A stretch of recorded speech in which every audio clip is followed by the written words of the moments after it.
श्री गणेशाय नमः। श्री सरस्वतये नमः। श्री गुरुभ्यो नमः। श्री कुलदेवतायै नमः। श्री सीतारामचंद्राभ्यां नमः। श्री सद्गुरु साईनाथाय नमः। जन्म देणारे आईबाप यांच्या उपकारांना अंत नाही. त्यांनीच मला हा मानवदेह दिला. मी त्यांच्या पोटी जंत उपजलो नाही किंवा आईच्या पोटाला छळणाराहून आंधळा काणामुका किंवा बहिराही जन्मलो नाही. पुरा धट्टाकट्टा जन्मलो. उत्तम ब्राह्मण वर्ण की ज्यांचे देव देखील पाय धरतात तेथे ईश्वर कृपेने माझा जन्म झाला आणि मी पूर्ण भाग्यशाली झालो. जन्मोजन्मी जन्म घेताना कोट्यावधी मातापिता होतात, परंतु या जन्म मरणाला चुकवणाऱ्या मातापित्यांची भेट होणे अत्यंत कठीण असते. जन्म देणारा तो देखील बापच, दुसरा मौजी बंधन करणारा व तिसरा अन्न देऊन पालनपोषण करणारा व चौथा भय व संकटापासून सोडवणारा बाप असतो. जगात हे सर्व सारख्याच महत्वाचे असतात, परंतु कृपाळू सद्गुरूशिवाय खरा बाप नसतो. त्याची आश्चर्यकारक चतुराई पहा. मातेच्या गर्भाशयात वीर्य ठेवणारा व योनिमार्ग जन्म देणारा हा तर लौकिकी पिता असतो, परंतु सद्गुरू हा अलौकिक पिता असतो. तो नीच योनी मार्गाशिवाय व वीर्याचा कणही खर्च न करता आपल्या मुलाला जन्म देऊन त्यावर पूर्ण अनुग्रह करतो. त्या जन्म मरण घालवणाऱ्या, अत्यंत दया करणाऱ्या, ज्ञान प्रगट करणाऱ्या, वेदांतील गूढ सत्यज्ञान समजून सांगणाऱ्या, सर्वत्र असणाऱ्या गुरुश्रेष्ठाला नमस्कार असो. हे संसाररूपी अंधकारातील सूर्या, आत्मा न भू झालेल्या संतांचा शिरोमणी असलेल्या भक्तांच्या चित्तरूपी चकोराच्या चंद्रा व श्रेष्ठ कल्पवृक्षा गुरुवर्या, तुला माझा नमस्कार असो. गुरु महाराजांचा महिमा अमर्याद आहे. वर्णन करता करता वाणीचा अभिमान गळून जातो, म्हणून गुरुचरणी मान वाकवून मुक्यासारखे गप्प बसावे हेच बरे. पूर्वजन्मी मोठे तप केलेले असल्याशिवाय या जन्मी कोणाला तिन्ही तापांचा नाश करणारे संतांचे दर्शन होत नसते. परमार्थ मोक्ष किंवा आपले कल्याण साधायची ज्याची इच्छा असेल, परमार्थ मोक्ष किंवा आपले कल्याण साधायची ज्याची इच्छा असेल त्याने संतांच्या अधीन व्हावे, मग त्याला यशकिंचितही उणे पडणार नाही. धन्य धन्य संतांची संगती, तिचे महत्व काय वर्णावे. तिथे सद्भक्तांना विवेक, वैराग्य व परम शांती लाभते. श्री साईबाबा मूर्तिमंत शुद्ध चैतन्य आहे. स्वतः अव्यक्त असून व्यक्त झालेले आहेत. विषयात न गुंतलेली त्यांची स्थिती कशी होती याचे निश्चितपणे वर्णन कोण बरं करू शकेल. भावार्थी भक्त व प्रेमळ श्रोते यांच्यासाठी तेच एक कृपाळू आहे. आपले चरित्र स्वतःच प्रेमाने रसपूर्वक त्यांनी सांगितले. हे चरित्र म्हणजे त्यांचे देऊळच आहे. त्यांचा हस्त आपल्या डोक्यावर पडला की अहंकाराचा चुरा होतो व सोहम या जपाचा मनात गजर चालतो आणि दृष्टीत न पडणारे सर्व आनंदमय भासते. माझ्या पामराची त्यांच्या कीर्तीचे वर्णन करायची शक्ती कुठली. त्यांनी स्वतःच भक्तांच्या प्रेमामुळे कृपावंत होऊन ही पोथी प्रगट केली. या साई चरणांना आम्ही लोटांगण घालतो, श्रोतृगणांना अभिवंदन करतो, साधू संतांना नमस्कार करतो आणि सगळ्यांना प्रेमपूर्वक आलिंगन देतो. श्री साईबाबा सहज लिलेने संपूर्ण नीतीच्या गोष्टी सांगत असत. त्यांचे सदा सर्वदा शांती हे भूषण होते. श्रेष्ठ सत्पुरुष देखील त्यांचे ध्यान करीत असत. त्यांना सूर्याची उपमा देता येत नाही, कारण तो अस्तास जातो. चंद्राची उपमा द्यावी तर तो क्षयी आहे. साई महाराज सदा संपूर्ण असतात. त्यांच्या चरणी हेमाडपंत नम्र झालेले आहेत व प्रेमाने श्रोत्यांना विनंती करतात की ही कथा श्रद्धेने व आवडीने लक्ष देऊ नये का.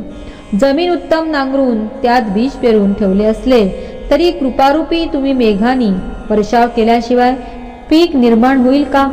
संत कथा कानी पडल्या की पातकाची गोष्ट सुरत नाही आणि पुण्याचा उदय होतो. या पर्वणीचा लाभ घ्यावा. आम्हाला सालोक्य, सात्मिप्य, सारूप्य व सायुज्य या चारही मुक्तींच्या ठिकाणी आसक्ती नाही. साईबाबांच्या ठिकाणी निश्चल भक्ती जडो हीच आम्हासाठी परमश्रेष्ठ प्राप्ती आहे. आम्ही मुळीच बद्ध नाही तर मुक्तीचा आमचा काय संबंध. आमच्यात संत भक्ती जागृत हो की ज्यामुळे आमचे अंतःकरण शुद्ध होईल. जेथे मी तुपणाची स्फूर्ती नसते अशी जी सहज स्थिती व अभेद भक्ती ती आम्हाला व्हावी हे साईबाबांकडून आम्ही मागू. आता श्रोत्यांना हीच विनंती की हा ग्रंथ वाचण्यासाठी हाती घेताना वाच्य, वाचन व वाचक यांची एकात्म स्थिती पाहावी. हेमाडपंथाला सोडून द्यावे. कारण तो या सच्चरित्राचा कर्ता नव्हे. भक्तांच्या कल्याणासाठी तो फक्त एक निमित्त कारण आहे. दैवयोगाने सापडलेला मोत्याचा शिंपला जे फेकून देतात त्यांच्या हातात आलेले मोती जातात. पिंपळ वृक्षांच्या उगमाशी आपल्याला काय करायचे आहे? आपल्या कल्याणाविषयी माणसाने उदासीन राहू नये. येथे शब्दमात्रांचा बोलविता साईबाबांशिवाय दुसरा कोणी नाही. ते श्राव्य, श्रवण व श्रोते आहेत. ही एकात्मता ढळू देऊ नये. जेथे ऐकण्यासाठी कान आदराने तयार नाही आणि वृत्ती एकाग्र नाही ते वाचनच नव्हे. मग तेथे शब्दार्थाला कोण ओळखेल? या कथा ऐकताना अहंकार नसावा. श्रोत्यांनी आपण स्वतः साईरूपच आहोत अशी हृदयात भावना ठेवावी आणि अखंड एकात्मता राखावी. तरच त्या श्रवणाची सार्थकता होईल.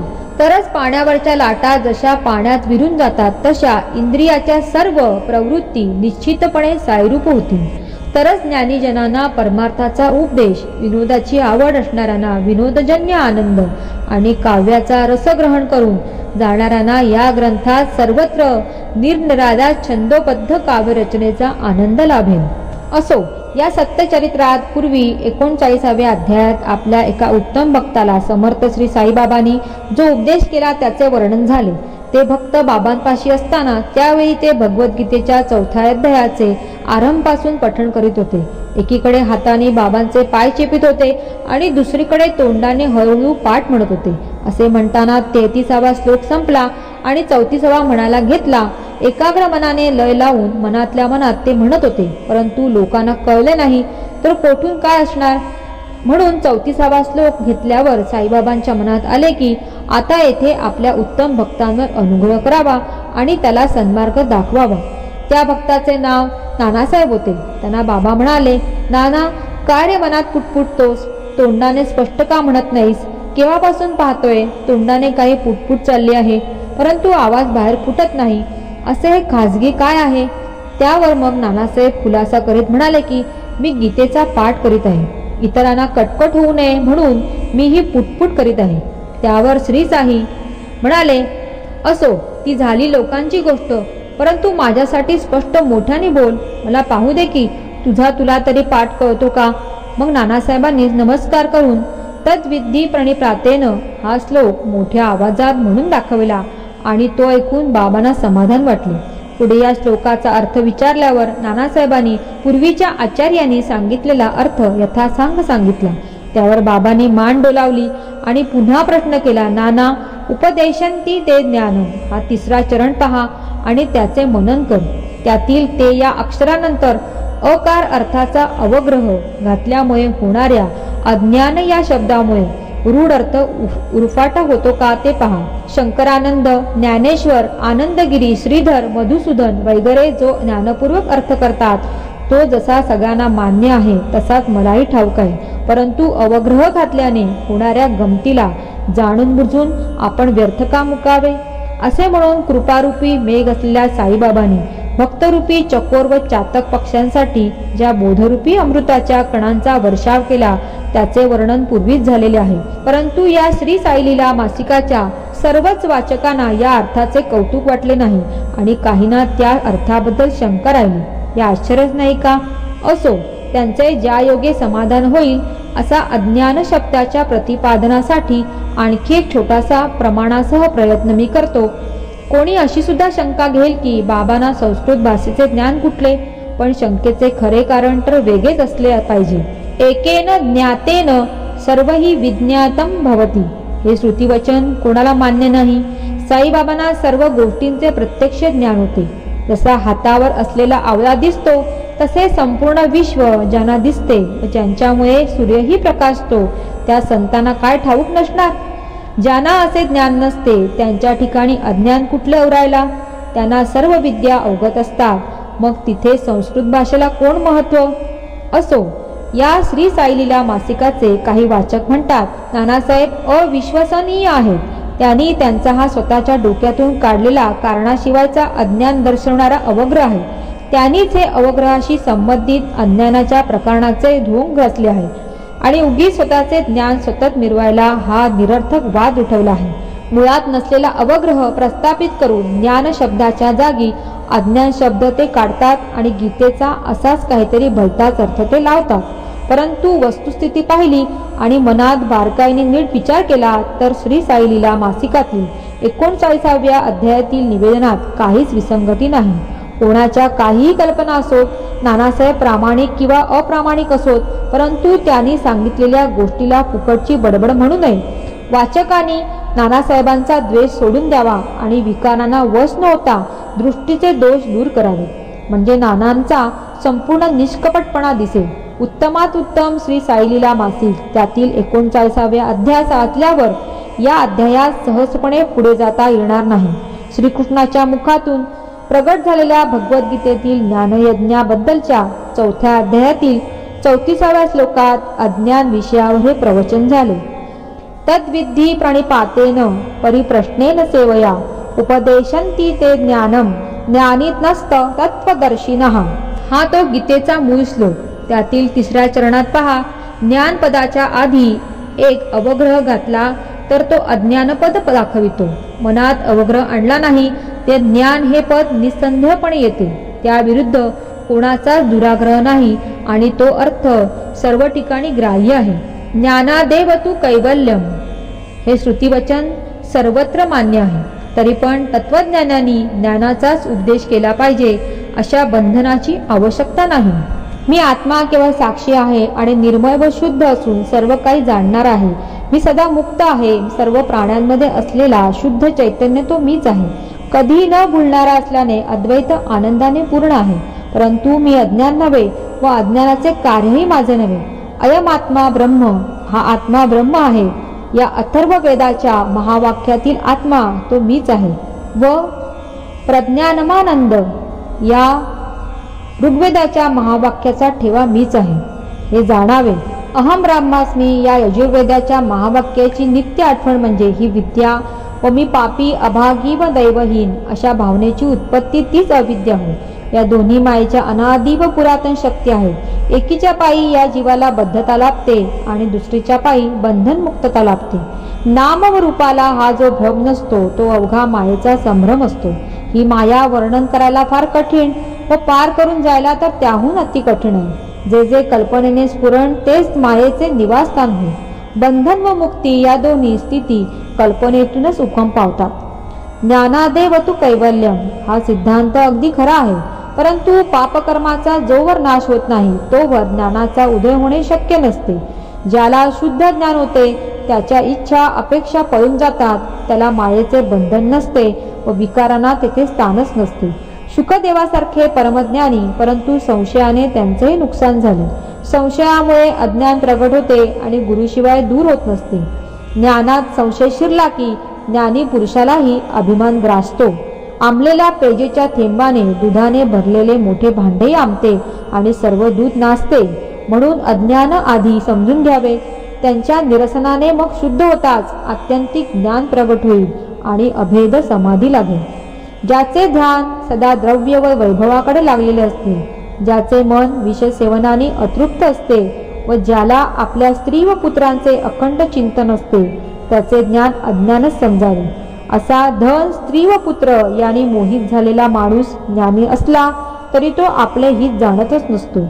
म्हणून जोवर मनुष्य भक्तीहीन असतो तोवर त्याचे ज्ञान अज्ञानाने झाकलेले समजावे. हा जिवंत प्राण्याचा समुदाय अज्ञानाने घेरलेला आहे. या अज्ञानातून मुक्त होऊन ज्ञानी होणे आणि ज्ञानाच्या पलीकडे जाणे हेच निश्चित ब्रह्मरूप होणे होय. अज्ञान गेले म्हणजे ज्ञान प्रगट होते.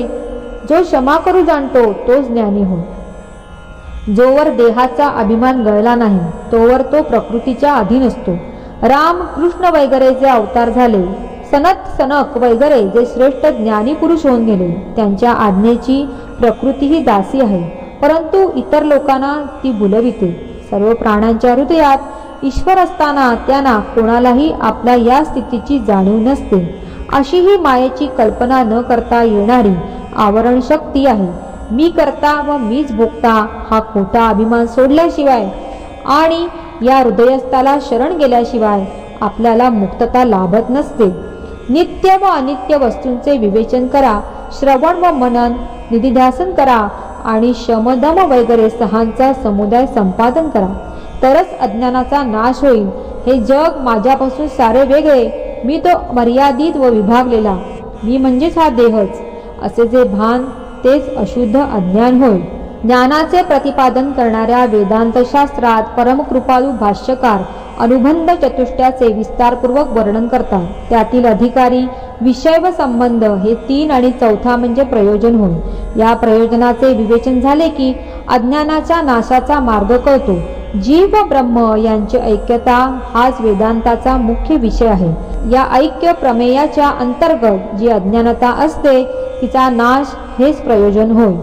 त्या मूळ अज्ञानाची निवृत्ती म्हणजे स्वस्वरूपाची प्राप्ती होय. म्हणून नाना प्रकारच्या युक्त्या करून अज्ञानाचा नाश करणेच आवश्यक असते. ज्याचे भेदाचे निरसन झाले नाही तो ज्ञानी नव्हेच. देहाचा अभिमान असणाऱ्यांचे ज्ञान हे अज्ञानच म्हणावे. स्वतः ज्ञानी म्हणून विरवतो आणि अयोग्य कर्माचे आचरण करतो त्याचे जागे पण जळल्यासारखेच आहे. तो तर झोपलेला कुंभकर्णच म्हणावा. ज्याचे वेदांच्या विरुद्ध वर्तन, जो वर्ण व आश्रम यांचे नियम पाळत नाही, त्याच्या चित्तशुद्धीचे साधन अविद्येचा नाश हेच होय. सत्व, रज व तम या त्रिगुणामुळे शब्द, स्पर्श, रूप, रस व गंध या विषयांच्या विकाराने आणि जननेंद्रिय व जीभ यांच्याकडून ब्रह्मदेव वगैरे देखील लुबाडले गेले आहेत. जगातील सर्व जंगम प्राणी अनादी काळाच्या अविद्या व माया याने वेढलेले असतात. राग, द्वेष वगैरे विकारांनी मोहित झालेले असतात आणि अज्ञानाने घेरलेले असतात. हा जीव अविद्येत बांधलेला असतो. त्याचे शुद्ध रूप प्रगट व्हायला अविद्या, काम व कर्म यांचे संबंध तुटले पाहिजेत. गायीची स्तने दुधाने तुडुंब होऊन गळत असतात आणि तेथेच गोचिडे घट्ट चिकटलेले असतात, परंतु त्यांना रक्ताची आवड असल्याने दुधाची पर्वा नसते. पहा, बेडूक व भुंगा या दोघांचे सुंदर कमळ हे घर असते, परंतु भुंगा कमळातील परागात विहार करतो तर बेडूक कमळाच्या खालच्या चिखलाचा आहार करतो. ज्ञानाचा गड्डा समोर दिसला तरी मूर्खाचा अज्ञानाकडेच ओढा असतो. मूर्खाला अज्ञानच ज्ञान वाटते. त्यांच्या पुढे ज्ञानाचा पाडा वाचला तरी त्याचा काही उपयोग होत नाही. अविद्येचे निर्मूलन झाले की ब्रह्मज्ञान आपणहून प्रगट होते. म्हणूनच अविद्येचे प्रतिपादन आधी करणे आवश्यक असते. एका ब्रह्मज्ञानासारखे पवित्र या तिन्ही लोकात दुसरे काही नाही. त्याचाच उपदेश महत्त्वाचा आहे आणि त्याशिवाय हे जीवन व्यर्थ आहे. बुद्धी वगैरेच्या प्रयत्नाचा ब्रह्म हा विषय असता तर एखाद्या तरी इंद्रियाने ते आहे असे दाखवले असते. बुद्धी ग्राह्यम अतींद्रियम म्हणजे इंद्रियांना अगोचर पण बुद्धीला गम्य. गीता अध्याय 6 श्लोक 21 हे वचन पहा. स्मृतीने ब्रह्म बुद्धीने जाणणे शक्य आहे असे ओरडून सांगूनही श्रुतीला ते मान्य नाही. बुद्धी वगैरेचा जर अभाव झाला तर तिने ते जाणायचे तेच नसेल तर ब्रह्माचा अस्तित्व भाव मानायला जागा उरणार नाही. बघा, इंद्रियाकडून जे जाणले जाते त्याचेच अस्तित्व असते, इतरांचे नाही असे म्हणणे तर सर्व ठिकाणी प्रसिद्धच आहे. परंतु तसे म्हटले तर मग ब्रह्म कधीच नसले पाहिजे असा अर्थ होईल आणि त्यामुळे सर्वच अनर्थ होईल.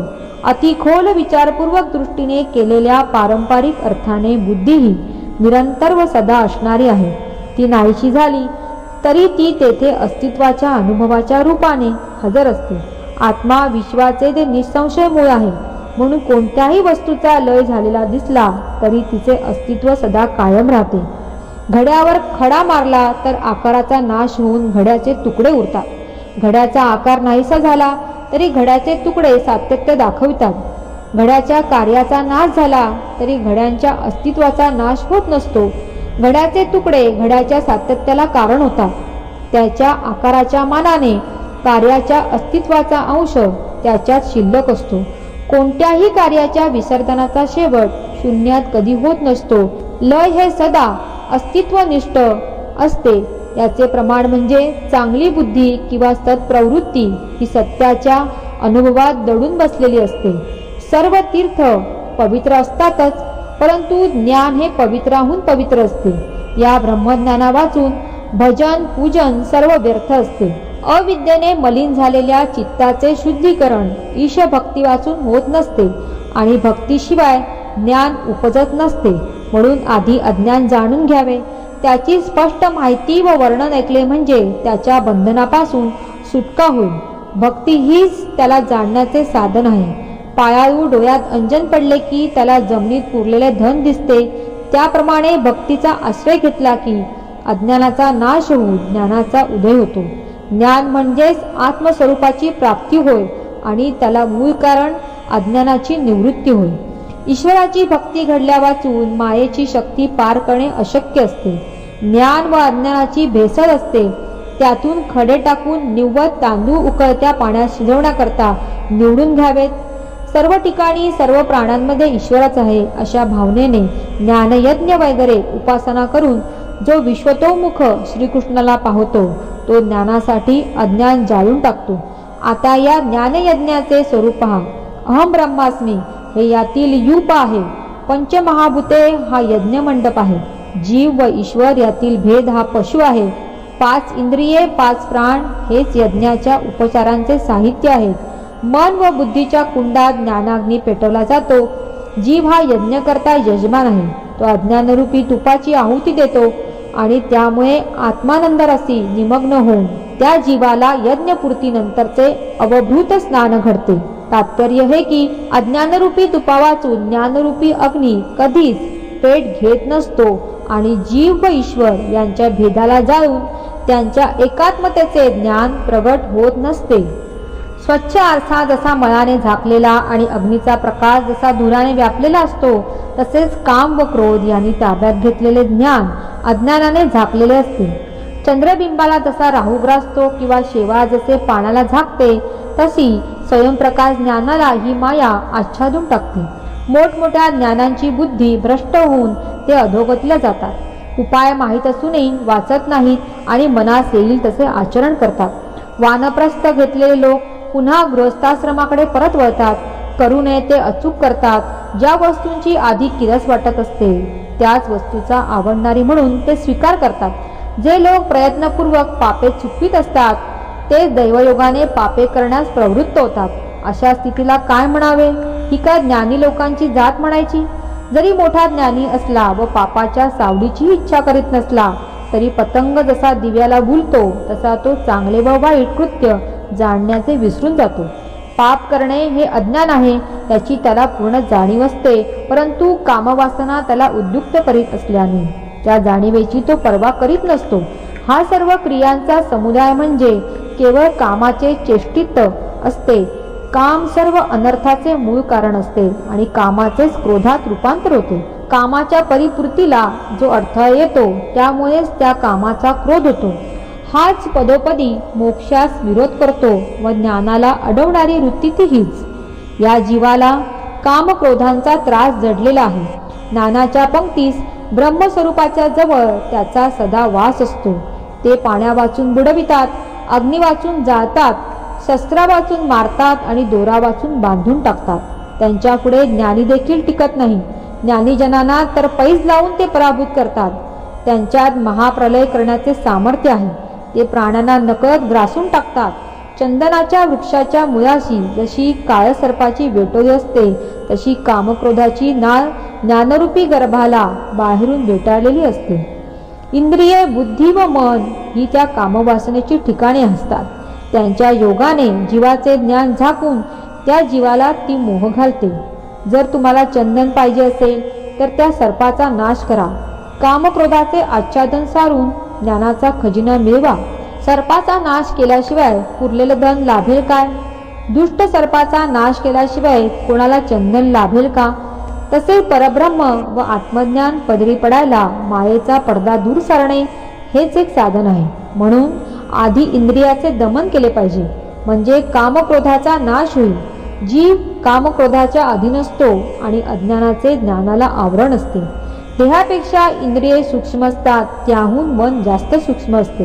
मनापेक्षा बुद्धी अतिसूक्ष्म असते आणि बुद्धीपेक्षा परमात्मा सर्वात सूक्ष्म असतो.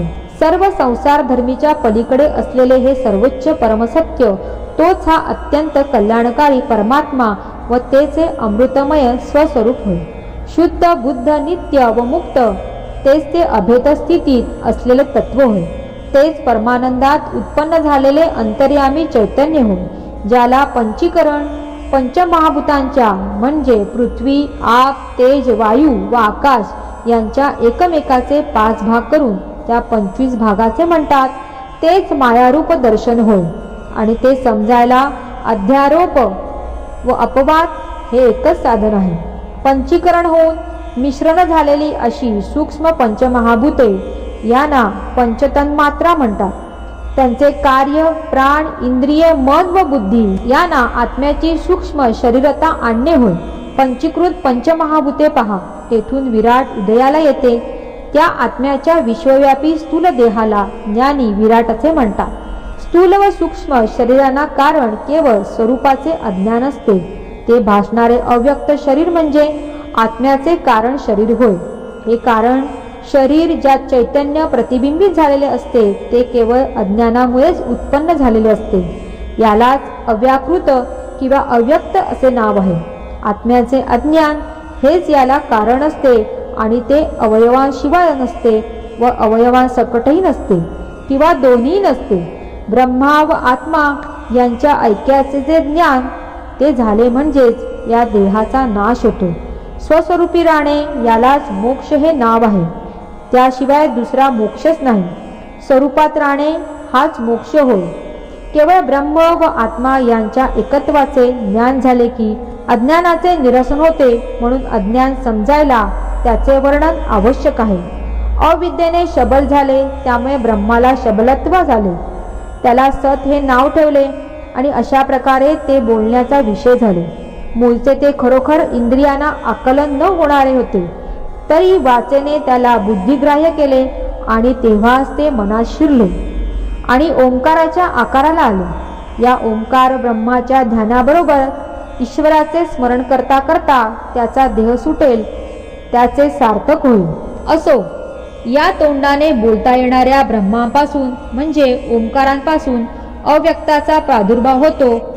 अव्यक्तापासून महतत्व उपसते आणि त्यापोटी अहंकार उत्पन्न होतो. अहंकाराच्या ठिकाणी पंचतन्मात्रा व त्यातून पंचमहाभूते होतात. शेवटी त्यातूनच पंचमहाभूतांच्या उदरी हे निश्चित जग जन्माला आले. अविद्या माया यांच्या रूपांचे दर्शन हेच या जगाच्या देखाव्याची खूण होय. या अविद्येचे निरसन करण्यासाठी अज्ञानाचे विवेचन याचीच आवश्यकता असते. अत्यंत विशुद्ध व निर्मळ जे चिन्मात्र केवळ स्वरूप व त्याहून वेगळे जे शबल स्वरूप यांची भेसळ करता येत नाही. लक्ष्य ब्रह्म ते निराळे असते हे जाणावे. वाच्य ब्रह्माहून म्हणजे ओंकाराहून ते वेगळे असते. म्हणून हे अज्ञानाचे पडदे उपदेशांच्या शक्तीने दूर सारावे. झोपेत स्वप्न पडले असता जागृत असलेले मन डोळे नसूनही स्वतः अखिल त्रिभुवन पाहते. या सर्वांना कारण अविद्या असते. खरे पाहता वस्तू एक असते, परंतु ती दुसरीच दिसते. दोरी साप म्हणून भासते आणि शिंपल्याच्या पोटात रुपे आहेत असे वाटते. अहो, नुसती सूर्याची किरणे, पण लोक त्यांना मृगज असे म्हणतात. हा निव्वळ मायेचा खेळ असतो आणि ज्ञानी लोक देखील तिच्या पुढे हतबल होतात. पेटलेले कोलीत कोणी हातात गरगर फिरवले की त्या ठिकाणी अग्निकंकण दृष्टीस पडते आणि मायेची अचाट करणी लक्षात येते. पाहू जाता हा खरा अग्नीच. अलात चक्राला तर तेथे थाराच नसतो, परंतु हा मायामोहाचा पसारा नसत्या संसाराला उत्पन्न करतो. अशा प्रकारे निश्चय झाला की भ्रम जातो आणि संसाराचा लय होतो. मी देह आहे, माझी पत्नी, माझे घर हा सर्व व्यर्थ परिश्रम असतो. पुत्र पशु आदी तृष्णेच्या पाशाने अगदी वेढले जाऊन ज्ञानी व पंडित म्हणवणाऱ्यांना सुखाचा लवलेश सुद्धा प्राप्त होत नसतो. आपण शास्त्रप्रवीण व प्रज्ञावान आहोत, आपल्यासारखा जगात दुसरा कोणी नाही असा त्यांच्या मनात मोठा अभिमान असतो आणि त्यामुळे ते सदा असमाधानी असतात. यालाच माया, अज्ञान, अविद्या किंवा प्रधान प्रकृती म्हणतात. याचेच आरंभी ज्ञानीजनांनी निरसन केले म्हणजे ज्ञान उत्पन्न होते. ज्ञान हे तर स्वतःच व्यक्त होणारे असते, त्याचा उपदेश करावा लागत नसतो. अज्ञानाचा नाश होताच ज्ञान आपोआप उत्स्फूर्तपणे प्रगट होते.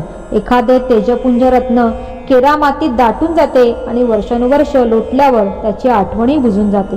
कर्मधर्म संयोगाने ते कधी काही हाती लागले तरी त्याचे सर्व तेज दगड मातीच्या संगतीने हरवून गेलेले वाटते. परंतु पुढे ते स्वच्छ घासले आणि वरील गंज व माती काढून टाकली तर पूर्वीची तेजपुंजता पावते. तशी ज्ञानाची अवस्था असते. काटमाती म्हणजेच ते अज्ञान आणि याच अज्ञानाने ज्ञान वेढलेले असते. काटमातीचे निरसन केले तर रत्न सहजच उजळेल. नित्य अनित्य वस्तूंचा विवेक हा पापकर्माचा नाश करणारा व सत्वबुद्धी प्राप्त करून देणारा असतो आणि तो ज्ञान उत्पन्न करणारा असतो. हे जग म्हणजे मायेचा बाजार आहे आणि तेथे नकली वस्तू पुष्कळ असतात. तसेच खऱ्या म्हणून नकली वस्तू घेणारी गिराईकही पुष्कळ असतात. त्यामुळे नकली वस्तू निवडून बाजूला कशी काढावी याकरिता भल्या भल्यांची बुद्धी थकते. ज्यामुळे फसवणूक होते त्या सूचक खुणा त्या नीट समजल्या पाहिजे आणि म्हणूनच तज्ज्ञ म्हणजे माहितगार माणूस बरोबर घ्यावा लागतो. नकली वस्तू खऱ्यासारखी कशी दिसते हे तो पाहता क्षणीच सहज दाखवी आणि अज्ञान नाहीसे होईल. अज्ञान गेले म्हणजे ज्ञान राहील आणि मायेचे सहज निरसन होईल. उरलेले ज्ञान म्हणजे सद्वस्तू जाणावी. समोर दिसणाऱ्या वस्तूला पुराव्याची जरुरी नसते. बुद्धीचे डोळे जरी स्वच्छ उजळलेले असले तरी कल्पनांच्या अंधाराने ते झाकले गेलेले असतात. अंधाराचा उपदेश झाला की ते झाकण दूर होते आणि बुद्धीच्या डोळ्यांना उरलेले सगळे ज्ञान स्पष्ट दिसते. खरे पाहता रस्त्यात माळ असते, परंतु ती संध्याकाळच्या वेळी पाहिली असता नजरेला साप भासतो. त्याला कारण अज्ञानाचा पडदा होय. खिशातील गुप्त दिवा पेटवला की अज्ञानाचा लोप होतो, मायेचे खरे स्वरूप प्रगट होते आणि तिचा सर्पपणा आपोआप नाहीसा होतो. तेव्हा अज्ञानाचा दोष घालवायला उपदेश हाच उपाय आहे आणि म्हणूनच ज्ञानी लोक आपले शरीर झिजवून अज्ञान काय आहे याचाच उपदेश करतात. संसारात असताना प्रारब्धाने वेळप्रसंगी जे भोग येतात ते अज्ञानाने घडलेल्या कर्मामुळे येतात हे आधी जाणले पाहिजे. सत्यम ज्ञानम अनंतम ब्रह्म. ज्ञान हेच सत्य आहे आणि ब्रह्म हेच अनंत म्हणजे सदा टिकणारे आहे. आणि अविद्या व माया हा सगळा भ्रम आहे. तो जेव्हा नाहीसा होईल तेव्हा ज्ञानाचा संभ्रम दूर होईल. ज्याचा देहाचा अभिमान गेला नाही त्याला सज्ञान कोणी म्हणावे. अभिमानाचे जे ठिकाण ते मूर्तिमंत अज्ञान होय. ज्याला मायेचा पूर म्हणतात, ज्यामध्ये हे जग अगदी चूर असते, त्या या मनाला भूल पाडणाऱ्या संसाराचा मूळ आधार हे अज्ञान आहे. अज्ञानापासूनच याचा उगम असतो. याचे वैभवही अज्ञानातून उद्भवते आणि एकत्वाच्या ठिकाणी अनेकत्वाची जी भावना असते त्याचे मूळ ठिकाणी अज्ञानच असते. किंचित प्रकाश किंचित अंधार अशा समयी वाटेल ती दोरच असून सर्प भासतो व अतिशय भीती वाटते. सर्पाचा भास हे केवळ अज्ञान असते. त्या अज्ञानाचा नाश झाल्याशिवाय मन भयमुक्त होत नसते. कोणाला फुलाचा हार भासतो तर कोणाच्या डोळ्यांना लाकडी सोटा दिसतो. एकूण हा सगळा भासत असतो आणि मिथ्या ज्ञानाची आवर्ता न येण्यासारखी वाईट परिस्थिती असते. वेदशास्त्राच्या वचनाला अनुसरून जो आस्तिक बुद्धी धारण करतो तोच ब्रह्मज्ञानाचा अधिकारी होय. जन्मजन्मांतरीचा नास्तिक तसा अधिकारी होणे कधीच शक्य नाही.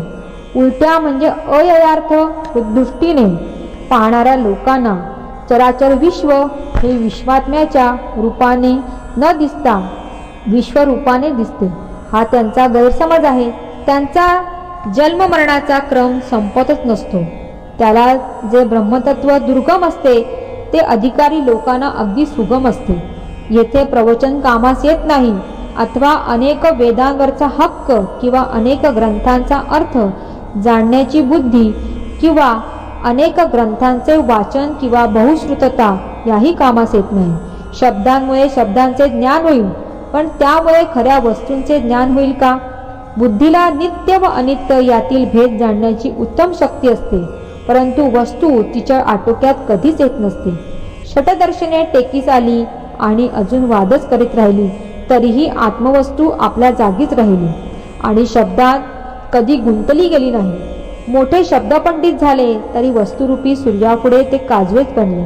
एकदा वस्तू म्हणजे ब्रह्म प्राप्त झाले की शब्दांचे सर्व जाळे विरून जाते. जगात पहा, अंधारा रात्री दिव्याच्या प्रकाशाने सर्व क्रिया चालतात, परंतु सूर्योदय होताच सकाळी दिव्याला कोणी विचारित नाही. तरी जो वाचेचा विषय आहे त्याचा उपदेश कसा करता येईल? म्हणून दृष्टांतरूपी कथा सांगताना वक्त्याचे अज्ञान निरसन हेच ध्येय असावे. आस्तिक्य बुद्धीने उपासना केली की आत्मा प्रसन्न होऊन आत्मतत्व भाव प्रगट करतो आणि उपासकांना उपलब्ध होतो. आत्म्याच्या ठिकाणी परमात्म्याचे ध्यान केले आणि दोन्हीमध्ये अभेद रूपाने अनुसंधान ठेवून उपासना केली की आत्मा स्वतःच उपासकावर प्रसन्न होतो.